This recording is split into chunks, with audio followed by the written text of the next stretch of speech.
Everyone.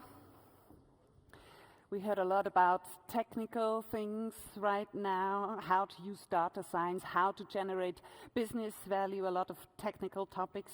Now let's talk about data visualization. Benjamin Wiederkehr is an interaction designer with a focus on data visualization and interface design. He's co-founder and managing director of Interactive Things, which means Benjamin helps clients to create engaging and effective data-driven products. He will present you now 2 case studies and will give, as far as I know, practical advice for sharing insights about your data with your audiences. Professional usage of data visualization. Let's hear what the expert says. Benjamin Wiederkehr.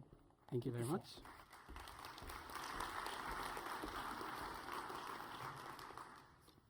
Thank you all for joining me today. Thank you very much for the nice introduction. Let's talk about data from a designer's perspective. My name is Benjamin, and as you just heard, I'm an interaction and information designer, originally from Zurich, Switzerland, but I'm based in Colorado, USA these days. My team, Interactive Things, is still based here in Zurich, primarily. And as you've heard, we're a design and development studio for human data interaction. We're a team of designers and software engineers with a passion for turning complex data into simple to understand and easy to use data experiences. Over the past 12, 13 years, we have built data visualization platforms and publications, helping companies and organizations to find, understand, and share insights about their data with wide and diverse audiences. And reflecting upon our work, we see that visualization serves 3 fundamental problems for our clients. First, we built platforms to help organizations search for facts within their data in order to discover specific insights. An example for such a tool is the knowledge platform Violence Info, which we built together with the World Health Organization. The platform combines data from close to 4,000 scientific studies on the prevention and prevention of interpersonal violence, spanning roughly 50 years of academic research. And data visualization was not just a tool to help the audience understand the data, but it was also instrumental in collecting, consolidating, and harmonizing the data from these very diverse data sources. Second, we build products to help individuals and organizations make sense of data. An example for such a product is the mobile application Augment, which we've designed for the Swiss healthcare startup BioVotion. In combination with a wearable device, Augment tracks and analyzes vital signs continuously and non-invasively, helping patients and athletes better understand how their bodies react to activity throughout the day. And then finally, we create publications to help companies, communicators convey insights to others to raise comprehension, awareness, and engagement. And one example for such a publication is the data story, 20 years, 20 titles about the legendary Swiss tennis player Roger Federer, commissioned by the Swiss Radio and Television Organization. This data-driven story looks at Mr. Federer's career from a few different perspectives, constructing a quantitative mosaic of his athletic performance. In today's talk, I would like to focus on the benefits and challenges of 2 visualization approaches to inform and engage the general public: exploratory and explanatory. The exploratory approach is used to serve information needs, while the explanatory approach is used to help you accomplish communication goals.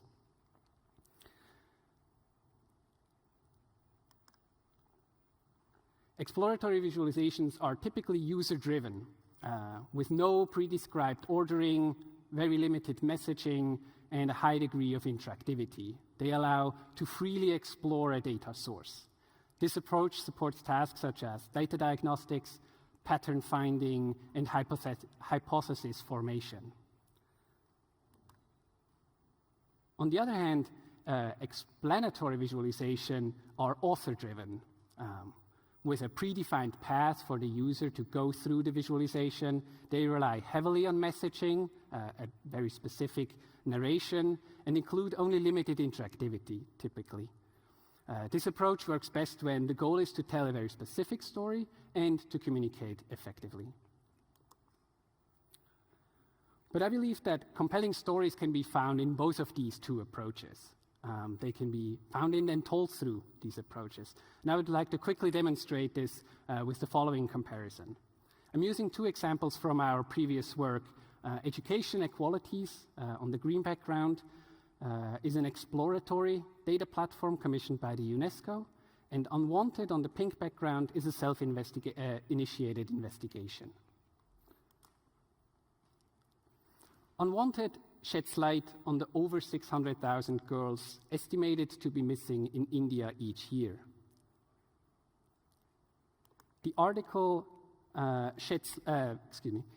lays out the foundation of this claim in the beginning, presents the quantitative evidence throughout a series of data visualizations, and includes qualitative anecdotes from affected people. In this manner, Unwanted provides the overarching statistical framework and tells very specific stories from a first-person perspective. On the other hand, Education Inequalities is a website about the deprivation and marginalization in access to education worldwide. It includes a series of different indicators about this disparity. This page shows the global ranking of the percentage of 7 to 16-year-olds who have never been to school. In contrast to Unwanted, we start with this neutral and objective global overview. We can then start to drill into each country, in our case here Somalia, and view the spread of different demographic subgroups like gender or wealth. This already paints a much more nuanced picture about the access to education for the more and the less deprived of the ends of the spectrum. We can then go one step further into detail by combining these characteristics. We see their cumulative impact on specific intersections of these demographic subgroups. And through this inspection, we reveal the very specific story that if you're born as a girl in one of the poorest households in the central south of Somalia, you have only a 1% chance of ever seeing the inside of a classroom. Although these two publications use very different approaches to present the data, the stories we can find in them and the stories that we can tell through them are equally evidence-based, clear, and compelling. Let's look at the benefits of these two approaches in more detail, and we're going to start with explanation and discuss how we can provide guidance and reveal insights to the user gradually. Our case study for explanatory visualization is a data-driven report on the quality of life published by the German government. It's called Wellbeing in Germany, or in German it's Gut Leben in Deutschland. It is designed to provide a qualitative and quantitative overview for citizens and government officials.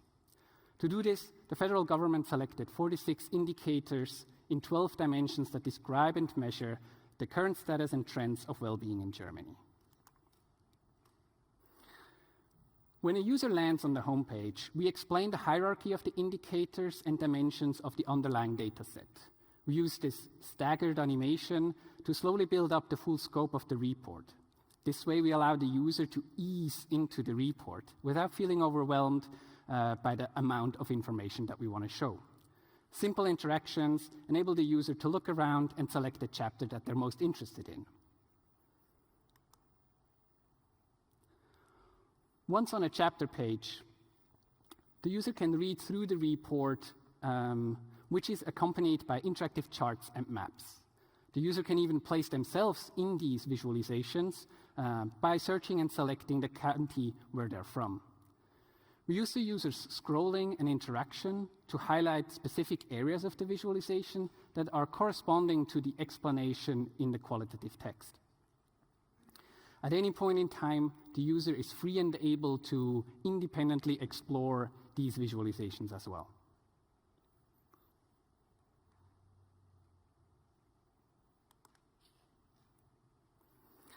Besides these bigger hero visualizations, additional charts and maps present specific aspects in more detail and with a higher focus. For users with limited time and urgent information needs, Wellbeing in Germany also provides a summary section at the end of each chapter with fast facts and key insights. And for the highly interested and advanced users, Wellbeing in Germany also provides a dashboard of all the indicators that give access to the raw data underneath it, as well as the charts and maps to take away as downloadable images.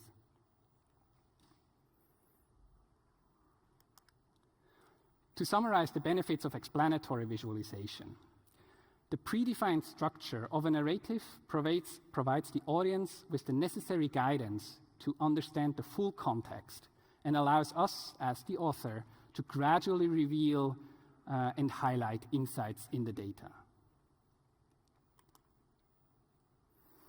Next, let's look at exploration and discuss how we can encourage independent inspection and validation of the presented insights. And the example that I'm using for exploratory visualization is a data platform about the state of the digital transformation worldwide, published by the OECD, called Going Digital Toolkit. It is designed to provide a benchmark for effective policymaking.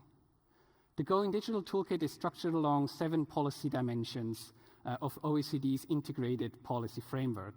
And this framework cuts across different policy areas to help ensure a whole of economy and whole of society approach to realizing the promise of digital transformation. The dimensions included in the toolkit are access, use, innovation, jobs, and society, trust, and openness. Now, the Going Digital Toolkit is here to help countries assess their own state of digital development and formulate policy strategies and approaches in response. To help them do this, the user gains a quick overview already on the homepage about the general state of digital transformation of all countries within the OECD and how their own country compares to that average and that general data set.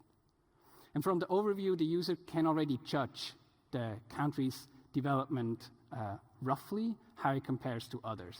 Then, to get a closer look, they can select one of the individual indicators, one of the individual dimensions to see all the indicators. In our case here, we switched to use and then saw the individual indicators. This dimension overview lists all the indicators in parallel and visualizes the status of each country on a single horizontal axis. In this view, we enable further exploration of the data, like direct comparison between individual countries. And to drill down even further, the user can select one specific indicator and switch to the detail view.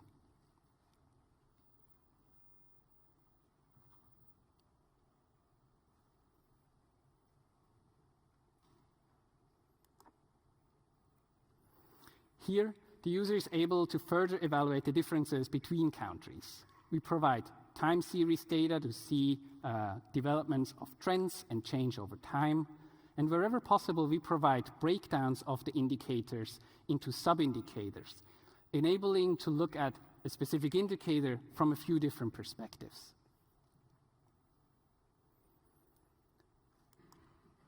Then for the country overview page, we created these simplified data portraits. The purpose of these small visualizations are not so much the precise comparison globally. Instead, they are intended to act as a quick and unique identifier for each country, a data fingerprint of some sorts. Just looking at the composition of this small, unique data fingerprint, the user can identify general trends of digital transformation, but they also see gaps that are in the data. From here, the user can switch to an individual country detail page. And finally, we added a page that includes cross-cutting themes. Cross-cutting themes are collections of indicators that are not individually structured into dimensions, but rather collections from multiple dimensions in one theme. Again, from here, the user can switch to a detail page and then further into a single indicator. As you see, the visualization technique is consistent across all pages. It's a rather simple visualization technique, and we did this specifically so that the user learns it once, how to read it, and then can apply it across all these different pages.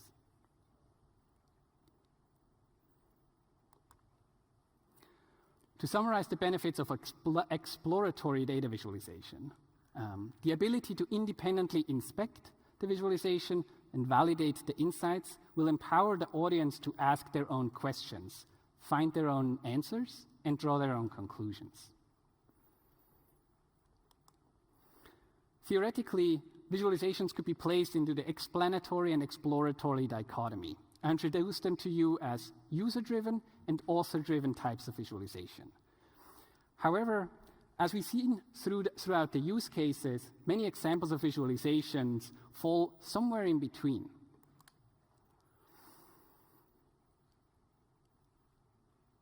And it's an important quality of data visualization that we don't have to rely solely on one or the other. We can find hybrid approaches and mixes between the two.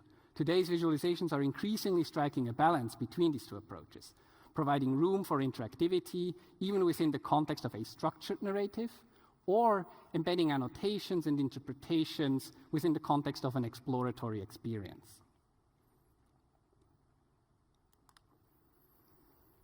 Finding the right place on this spectrum is usually a key milestone when building a data product.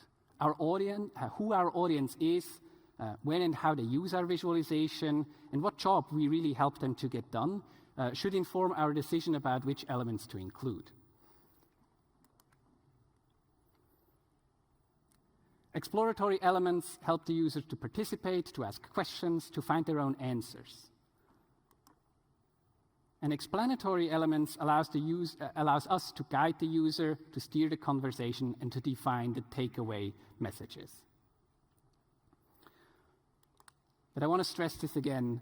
We don't have to solely rely on one or the other. We can find hybrid approaches. We can find combinations. I hope that with some of these examples that I showed to you today were inspirational for your own work. I hope that some of the principles will help you in your own work to become more effective communicators with data. Can't wait to see what you all will be building in the future. Please talk to me if I can be of any help. Thank you so much.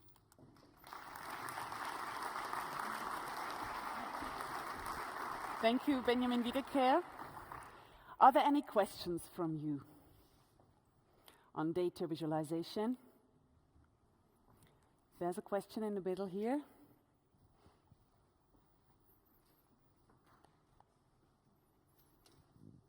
Thanks a lot. That's pretty impressive what you showed. I was just wondering, in a more operative manner, a question. You need to hold the microphone close to your mouth, otherwise. So a question more in the operative side. Who hosts these visualizations? That's the first question.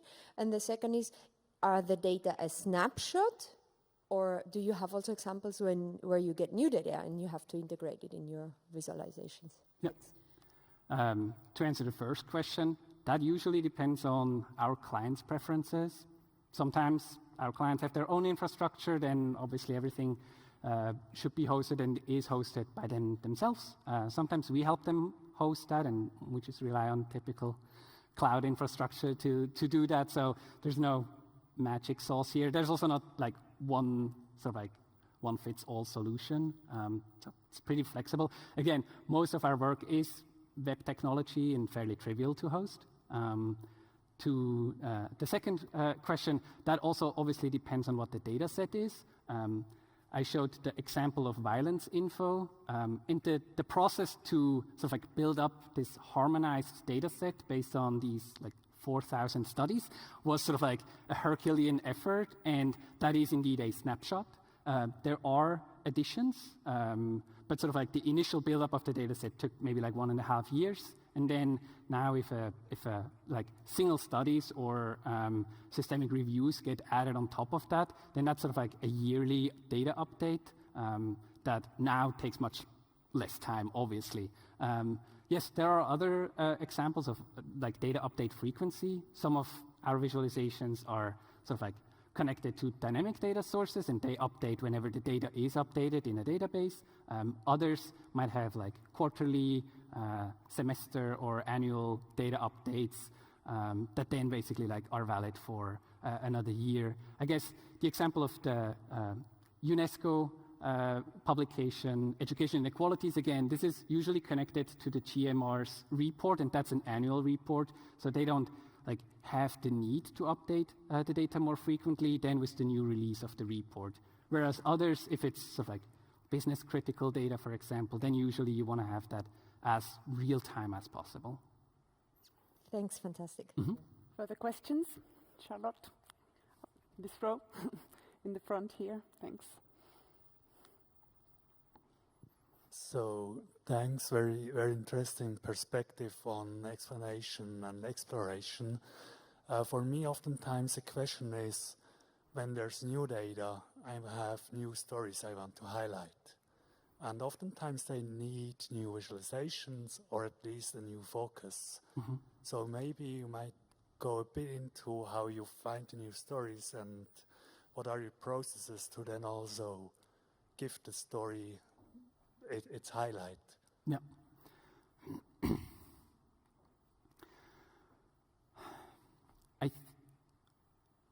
From our work with directly with clients, I should speak from primarily focused on that.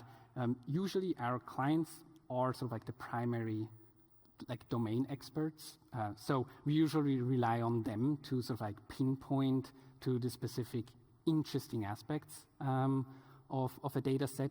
So I rely on them to identify what's interesting about it. And then we help them tell that story. So we come in basically to focus on the form and the function of how the story is being told.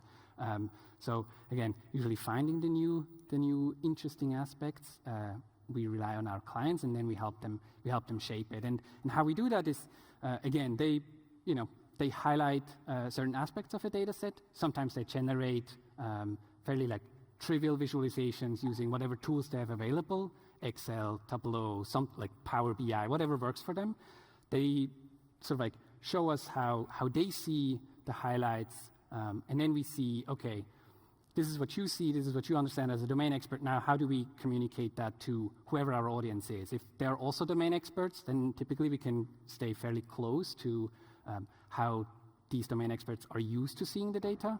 But if it's a very different audience, if it's a general public audience, then we might want to think, okay, how does a general audience want to sort of see that information? How can we best highlight it? Maybe it means simplifying the visualization and working with fairly standard charts, maps, things that everybody knows. But maybe the opposite is true, and we might want to grab their attention, suck them in a little bit, give them a hook, and then we might want to sort of create a new visualization type that's a little bit more innovative, that's a little bit more engaging, where maybe on first sight, the audience goes, wait, what is this thing? Before seeing the data behind it. And sort of grasping them with something that's a little bit novel can definitely help to sort of attract attention, make them start to play around with it, and through that playing around with it, help us sort of to tell that story. Okay. I think we have time for one short last question. A short one. Short answer? Short answer, please. Okay, got it. I think the lady in the front was first. Sorry. Hi, many thanks for this really interesting presentation. I think okay, now I want to see all of the visualization and spend hours on it. And actually, then my question is, do you have any information about the usage? How many people use it, how long they spend on it, who are they? Mm-hmm. Yeah, very short answer to that is yes, web analytics. So again, thankfully, a lot of our work sort of lives on the web, and with many organizations that are allowed to track user behavior on the web, we can understand, the typical sort of indicators that help us understand engagement. So that's visits, that's time on page, that's sort of interactions. That could mean sort of exploring a data set, looking at different pages, searching for things, highlighting different countries. So all of that can be measured and helps us to understand how users use that product, and can also help us understand what features maybe we want to build next, or what features like we might have built that sort of like eventually didn't work out to be helpful to our audience. So that's roughly how we understand it. Again, obviously, there are GDPR concerns. So for some organizations, they explicitly do not want to and can't track user behavior on pages. And then we are a little bit more sort of like in the dark. In these cases, we might want to do qualitative usability tests where we specifically invite participants from the audience, let them use the product in front of us or let them use the product in a remote setting and learn through that what they see, how they interact with it, maybe what's challenging for them, and how we can refine the products. I'm sorry, time is running out. Thank you very much, Benjamin Wiederkehr. If you want to talk to him, you will find him outside later. He's here for the day. If you need to change the room, please do it now. And we have 10 minutes left, and then the next point of program will start here. Thank you very much. Thank you.